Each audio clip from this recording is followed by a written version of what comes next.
Hello students, how are you? From today, we are going to start the class 10th history, chapter 2 nationalism in India. सबसे पहले students मैं एक बात आपको confirm कर दूं कि जो कुछ भी मैंने अभी बोर्ड पे लिखा है, this is not the part of your syllabus. तो क्वेश्चन ये आ रहा होगा सर फिर ये क्यों आप बता रहे हो हमारे सिलेबस का पार्ट नहीं है, बट मेक श्योर ना कि this will create a base of the history of class 10, basically chapter 2 that is the related to the Indian history, nationalism in India. और आपको ये जान के हैरानी होगी ना कि we will start from here in ancient India, pre historic period जब अर्ली ह्यूमन फॉरेस्ट में रहा करता था, वहां से हम शुरू करने वाले हैं. एंड डिटेल हम पढ़ने वाले हैं 1947 टिल 1947 और लास्ट मोमेंट जो महात्मा गांधी लॉन्च करते हैं that is the quit India movement in 1942, वहां तक हम पढ़ने वाले हैं. बेसिकली 1947 तक की स्टोरी हम आपको बताएंगे. अब बेसिकली हमारी जो हिस्ट्री होती है ना, उसको हम 3 पार्ट में डिवाइड करते हैं. इंडियन हिस्ट्री की बात करें, ancient India, medieval India and British India. आप इसी को हम बोल देते हैं कॉलोनियल इंडिया. बेसिकली इनिसेंट इंडिया में जो सबसे पहले बहुत शॉर्ट में हम आपको बताने वाले हैं कि जस्ट एक बेस आपके माइंड में क्रिएट हो जाए. बाकी इस स्लाइड के बाद जो दूसरा हमारा वीडियो होगा वो टोटली आपके सिलेबस पर बेस्ड होगा, एनसीईआरटी बेस्ड होगा, बोर्ड एग्जाम बेस्ड होगा. तो थोड़ा सा आप धैर्य बनाइए, पहले इसको समझ लीजिए, फिर हम एनसीईआरटी शुरू करने वाले हैं. इसमें पहला जो हमारा है वो एनिसेंट इंडिया. इसमें हम प्री हिस्टोरिक पीरियड पढ़ने वाले हैं. इसका टाइम ड्यूरेशन आप देखोगे तो 2500 BCE हुआ करता था. When early man lives in forest and uses stone tools, मतलब ये वो समय था जब अर्ली ह्यूमन के पास कोई नॉलेज नहीं था, कोई स्किल नहीं था. बेसिकली वो फॉरेस्ट में रहते थे और स्टोन टूल्स यूज करते थे, मतलब जानवरों की तरह. दूसरा जो था ना, दूसरा जो फेज शुरू होता है, this is the Indus valley civilisation. शायद आपने सबने सुना भी होगा, इंडिया का सबसे ओल्डेस्ट सिविलाइजेशन भी है. वैसे आप कमेंट करके मुझे बताइएगा which is the oldest civilisation of the world. बता भी दो, मेसोपोटामियन सिविलाइजेशन किस रिवर के किनारे डेवलप हुआ था? Tigris and Euphrates. तो Indus valley civilization, this is the oldest civilisation of India. इसका टाइम पीरियड है 2500 BC टू 1500 BC, जो एक अर्बन सिविलाइजेशन हुआ करता था, जिसमें आप देखोगे हड़प्पा, मोहनजोदाड़ो, लोथल, कालीबंगा, अलग अलग साइट के बारे में आप पढ़े होंगे, देखे होंगे, डिटेल जानेंगे.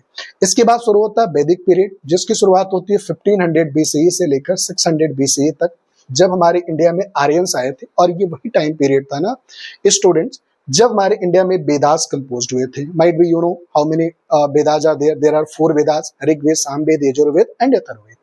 उसके बाद महाजनपद का राइज होता है, राइज ऑफ रीजन होता है, और इसी में 16 महाजनपद बनते हैं. आप बताइएगा आपका जो एरिया है जहां से आप बिलोंग करते हो किस महाजनपद में आया करता था.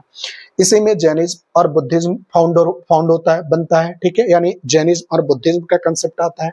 इसके बाद इंडिया का पहला और इंपॉर्टेंट एम्पायर शुरू होता है, जिसे हम बोलते हैं मौर्यन एम्पायर या पोस्ट मौर्यन पीरियड. इसमें इसका time period 3200 BCE to 185 BCE तक होता है. इसके बाद इसमें चंद्रगुप्त मौर्य का राइज होता है. आप जानते होंगे अशोक के बारे में, अशोक का राइज होता है. इसके बाद शुरू होता है गुप्ता पीरियड. गुप्ता पीरियड का टाइम पीरियड जो है 320 CE to 550 CE. C and BCE अगर आपको आता है तो अच्छी बात है, अदरवाइज कभी हम टाइम मिलेगा तो क्लियर कर देंगे. BCE means before Christ, it means Jesus Christ के पैदा होने के पहले वाला टाइम पीरियड, और CE मीन्स कॉमन एरा, उनके पैदा होने के बाद का टाइम पीरियड. आपको जानना होगा गुप्ता पीरियड को हम गोल्डन एज ऑफ इंडिया के नेम से भी जानते हैं. तो these all things about the ancient India मैंने बहुत शार्ट में आपको बताया. रीजन कि हमारे सिलेबस का पार्ट नहीं है, बस हम ये चाहते हैं कि आपके दिमाग में एक बेस क्रिएट हो जाए इंडियन हिस्ट्री को लेकर. तब हम आपको चैप्टर सेकंड बताएंगे तो ज्यादा बेहतर तरीके से आप समझ पाएंगे. Then after medieval history, medieval India या मिडवल हिस्ट्री, इसमें early medieval period 600 CE to 1206 CE, जिसमें चालुक्याज, राष्ट्रकूटाज का राइज होता है. इसके बाद शुरू होता है दिल्ली सल्तनत. आप कमेंट करके बताइएगा दिल्ली सल्तनत की शुरुआत किस डायनेस्टी से होता है. चलिए मैं बता दे रहा हूँ, स्लेव डायनेस्टी. और कौन ऐसा रूलर होता है जो दिल्ली सल्तनत की शुरुआत करता है. दिल्ली सल्तनत की अगर आप बात करेंगे टाइम पीरियड तो 1206 CE टू 1526 CE तक होता है. और 1526 CE के बाद इंडिया में शुरू हो जाता है मुगल एम्पायर, जो अभी देखेंगे आप. इसके बाद विजयनगर एम्पायर, इसका कैपिटल आपको पता है हम्पी होता है, जिसका time period 1336 BCE to 1565 CE होता है. इस समय तमाम सारे मेजर हिंदू एम्पायर का राइज होता है, बेसिकली कहां पर, इन द साउथ इंडिया. इसके बाद 1526 CE के बाद इंडिया में शुरू होता है मुगल एम्पायर, जिसमें आपने पढ़ा होगा बाबर, हुमायूं, अकबर, शाहजहां, है ना, औरंगजेब, तमाम सारे रूलर्स के बारे में यहाँ मैंने लिखा भी है। तो मुगल एम्पायर कब से कब तक, 1526 CE से लेकर 1707 CE तक। देखिए 1707 CE में मुगल एम्पायर का एंड नहीं होता है, बल्कि आगे मैंने लिखा है 1707 में औरंगजेब का डेथ हो जाता है, और ऐसा माना जाता है कि औरंगजेब के बाद कोई भी ऐसा इंपॉर्टेंट रूलर हमारे इंडिया में मुगल एम्पायर में नहीं रहा। इसीलिए हम मानते हैं कि आफ्टर 1707 जब औरंगजेब की डेथ होती है, उसके बाद मुगल एम्पायर का एंड हो जाता है। इसमें कौन कौन से इंपॉर्टेंट रूलर है? बाबर रहा, हुमायूं रहा, अकबर रहा, जहांगीर, शाहजहां और लास्ट औरंगजेब। यहाँ आप देख भी पा रहे हैं, मैंने क्लियर लिखा है कि 1707 death of Aurangzeb, decline of Mughal empire और रीजनल किंगडम रोज। और ये वो टाइम पीरियड होता है कि औरंगजेब के डेथ होने के बाद, मरने के बाद इंडिया में कुछ रीजनल किंगडम्स राइज होना शुरू होते हैं। इसके बाद ये मिडल इंडिया की कहानी रही। फिर शुरू होता है ब्रिटिश पीरियड या कॉलोनियल पीरियड या फिर modern India, what ever you want you can say. इसमें क्या होता है कि basically arrival of the Europeans, और आपको ये बात जानना होगा कि इंडिया में यूरोपियंस का अराइवल सबसे पहले 1498 वास्को डी गामा हमारे कंट्री में आता है। उसकी कहानी मैं आपको जरूर बताऊंगा। कालीकट में आता है, रूलर जो रहता है जमोरियन रहता है, कैसे वो आता है, जमोरियन का क्या रिएक्शन रहता है, सब कुछ आगे हम लोग डिटेल पढ़ेंगे। देन आफ्टर 1600 CE में ब्रिटिश ईस्ट इंडिया कंपनी हमारे इंडिया में आती है, और आने के पीछे सिर्फ एक पर्पज होता है, और वो पर्पज क्या होता है? इंडिया में ट्रेड करना। बट आप देखोगे कि विथ टाइम धीरे धीरे ट्रेड के बहाने तो आए थे, बट हमारे इंडिया को पूरा कॉलोनी बना लिया, गुलाम बना लिया, और हमारे ऊपर शासन करना शुरू कर दिया।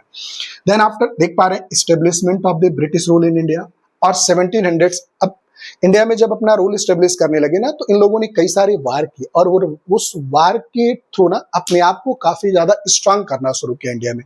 जैसे 1757 में बैटल ऑफ प्लासी होता है, 1764 में बैटल ऑफ बक्सर होता है, और अपने पांव कह सकते हैं मजबूत बनाते चले गए ब्रिटिशर्स, कहां पर? इंडिया में। बट इनके अगेंस्ट जो पहला रिवॉल्ट शुरू होता है, वो शुरू होता है 1857, जिसमें मंगल पांडे के बारे में पढ़ा होगा, रिवॉल्ट ऑफ 1857। इसके बाद 1858 में British India took over the rule.